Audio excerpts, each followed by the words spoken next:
এবার ইরানে প্রত্যাঘাত ইসরায়েলের, পর হামলা চালাচ্ছে এবার ইসরায়েল। বুশেরা সেই শহরেও একাধিক জায়গায় হামলা চালাচ্ছে ইসরায়েল। সেই ছবি দেখছেন ইরানের বুশেরেতে। পরমাণু বিদ্যুৎ কেন্দ্রে হামলা, লাগাতার হামলা চালাচ্ছে ইসরায়েল। 20টি যুদ্ধবিমানে ইরানের উপর হামলা, ইরানের সেনা ঘাঁটিগুলিকে টার্গেট করা হচ্ছে।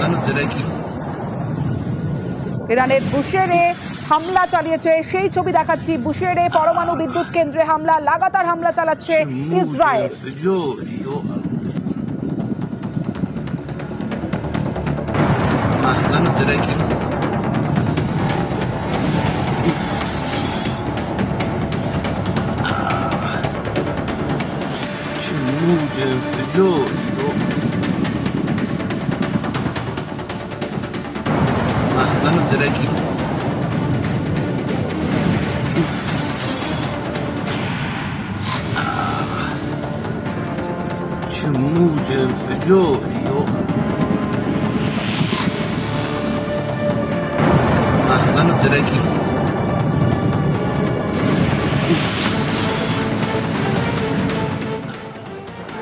এই যুদ্ধ পরিস্থিতির মধ্যে এবার ইরানের প্রেসিডেন্টের সঙ্গে কথা বললেন ভারতের প্রধানমন্ত্রী নরেন্দ্র মোদী। তিনি কথা বলেছেন, বর্তমান পরিস্থিতি নিয়ে উদ্বেগ প্রকাশ করেছেন প্রধানমন্ত্রী নরেন্দ্র মোদী।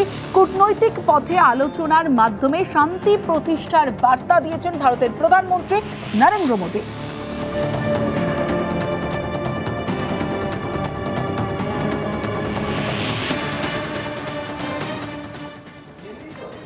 ইরান ইসরায়েলের যুদ্ধ, আর সেই যুদ্ধে এবার ঢুকে পড়েছে আমেরিকা।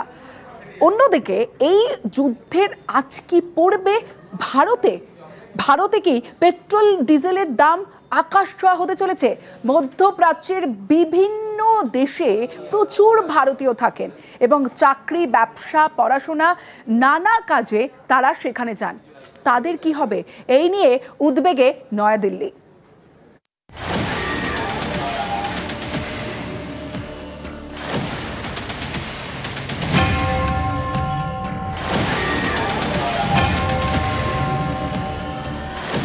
মধ্যপ্রাচ্যের যুদ্ধ, একদিকে ইরান আরেকদিকে ইসরায়েল, এর মধ্যে সরাসরি ঢুকে পড়ল আমেরিকা। রবিবার কাকভোরে ইরানের 3টি পরমাণু কেন্দ্রে এয়ার স্ট্রাইক চালায় আমেরিকা।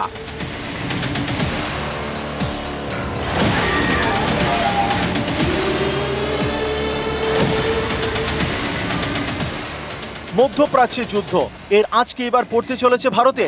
প্রশ্নটা জোরালোভাবে উঠছে, কারণ রবিবার আমেরিকার হামলার পরে হরমুজ প্রণালী বন্ধের হুঙ্কার দিয়েছে ইরান।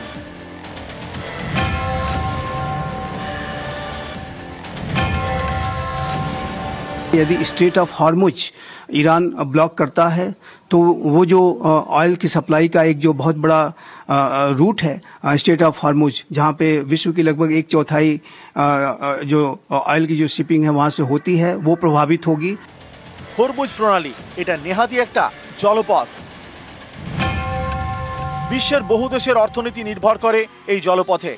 বিশ্বের যত ভূ রাজনৈতিকভাবে গুরুত্বপূর্ণ জায়গা রয়েছে সেই তালিকায় উপরের দিকে রয়েছে হরমুজ প্রণালী। হরমুজ প্রণালী অবস্থিত পারস্য উপসাগরে। এর উত্তরে ইরান, দক্ষিণে ওমান এবং সংযুক্ত আরব আমিরশাহী। এটি পারস্য এবং ওমান উপসাগরের সঙ্গে আরব সাগরকে যুক্ত করে। এই প্রণালী দিয়ে সৌদি আরব, ইরান, কুয়েত এবং সংযুক্ত আরব আমিরশাহী থেকে অপরিশোধিত তেল রপ্তানি হয়। এই জলপথ দিয়ে পৌঁছে যায় বিশ্বের বিভিন্ন দেশে। বিশ্বের 20% তেল সরবরাহ হয় এই হরমুজ প্রণালী দিয়ে। প্রতিদিন প্রায় 2 কোটি ব্যারেল অপরিশোধিত তেল রপ্তানি করা হয়। পৃথিবীর যত দেশ তেল আমদানি করে তার মধ্যে ভারত 3 নম্বরে। ভারত যত তেল আমদানি করে তার প্রায় 40% আসে হরমুজ হয়ে। যুদ্ধের জেরে হরমুজ প্রণালী দিয়ে তেল আমদানি ধাক্কা খেলে ভারতের জ্বালানির দামে আগুন লাগতে পারে। হু হু করে বাড়তে পারে পেট্রোল ডিজেলের দাম, গ্যাসের দাম, বিমানের টিকিটের ভাড়া, পড়তে পারে ভারতীয় মুদ্রার দাম। বড়সড় প্রভাব পড়তে পারে ভারতের শেয়ার বাজারেও। ইরান কিন্তু ওপেক কান্ট্রিজের মধ্যে আছে।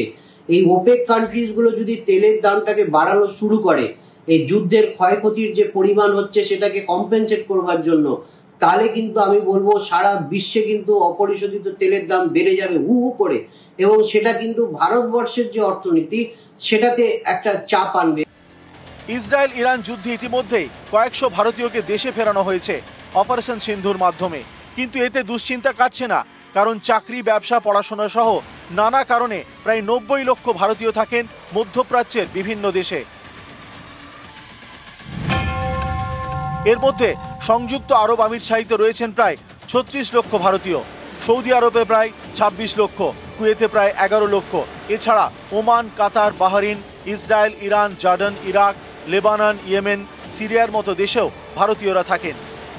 বিশেষজ্ঞদের অনেকে মনে করছেন আমেরিকার হামলার পরে পাল্টা ইরানও হামলা চালাতে পারে। তারা টার্গেট করতে পারে মধ্যপ্রাচ্যের বিভিন্ন দেশে থাকা মার্কিন সেনাঘাঁটি। তাই প্রবাসী ভারতীয়দের নিয়ে উদ্বেগে নয়াদিল্লি। নিউজ 18 বাংলা। শনিবার নোবেলের শান্তি পুরস্কারের জন্য মার্কিন প্রেসিডেন্টের নাম সুপারিশ করেছিল পাকিস্তান। 24 ঘন্টার মধ্যে ভুল বদল। এবার এই যে পরমাণু কেন্দ্রগুলিতে হামলা চালিয়েছে আমেরিকা, এবার তার তীব্র নিন্দা করল ইসলামাবাদ।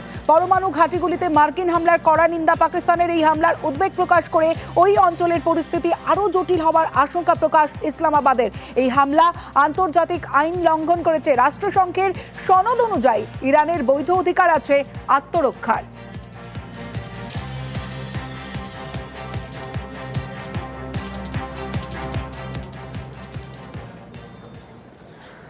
মধ্যপ্রাচ্য যুদ্ধের মধ্যে ভারতের অপারেশন সিন্ধু 311 জনকে ফেরানো হলো ভারতে। বিশেষ বিমানে ভারতে ফেরানো হলো। যুদ্ধবিধ্বস্ত ইসরায়েল থেকেও ভারতীয়দের ফেরানো তৎপরতা। প্রথমে স্থলপথে, পরে বিমানে ইসরায়েল থেকে ফেরানো হবে।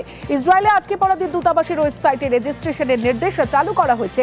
হেল্পলাইন নম্বর, বিশেষ ইমেল আইডিও। जब यहाँ से निकले 10 दिन पहले सब कुछ ठीक था, सामान्य था।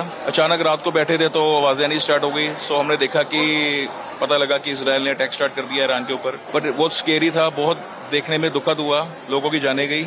और अभी भी हालात वहाँ कुछ अच्छे नहीं है, स्पेशली तेहरान में जो उनका मेन कैपिटल है। They keep on connected to us like the Indian embassy, and they help us a lot in evacuation and also giving lots of precautionary messages and all that. Condition खराब थी, लेकिन उन लोगों ने बोला था कि आप लोगों का साथ हम लोग देंगे। लेकिन माहौल ऐसा था कि हम लोग खुद चाह रहे थे कितनी जल्दी वहाँ से निकलें, क्योंकि हालात कुछ बता रहा था कि आगे कुछ भी हो सकता था। हम तो अपनी सरकार का बहुत शुक्रगुजार हैं। ईरान में इंडियन गवर्नमेंट ने हमें बहुत सपोर्ट किया। हम लोग खुम में थे, वहाँ पे अटैक हुआ। उसके बाद गवर्नमेंट हम लोग को मशहद लेके आई, 1200 किलोमीटर है बाई रोड लेके आए। मेरे साथ 2 साल का बच्चा था, मुझे बहुत टेंशन थी वहाँ पे। We were visiting Iran for pilgrimage. We're very thankful to the government who have rescued us, who have evacuated us from this situation. It was very prompt support that we got from the representatives there, and we are very, very thankful. যুদ্ধবিধ্বস্ত Iran, আর সেই ইরানে আটকে রয়েছেন শান্তিপুরের 3 জন। সোনার কাজে গিয়ে আটকে রয়েছেন 3 জন এবং পরিবার উৎকণ্ঠায় রয়েছেন। সেই সমস্ত পরিবার উৎকণ্ঠায়, শান্তিপুরের 3 বাসিন্দার পরিবার। সেরকম ভাবে কোনো যোগাযোগ হয়নি, তবে একদিন যোগাযোগ হয়ে বলছিল যে এরকম মাথার উপর দিয়ে দেখছি সব মানে বোমা টোমা ফেলছে, আবার ওই মানে মিসাইল গুলো যাচ্ছে, এরকম বলছিল যে একটু ভয়ও করছে, এরকম বলছিল।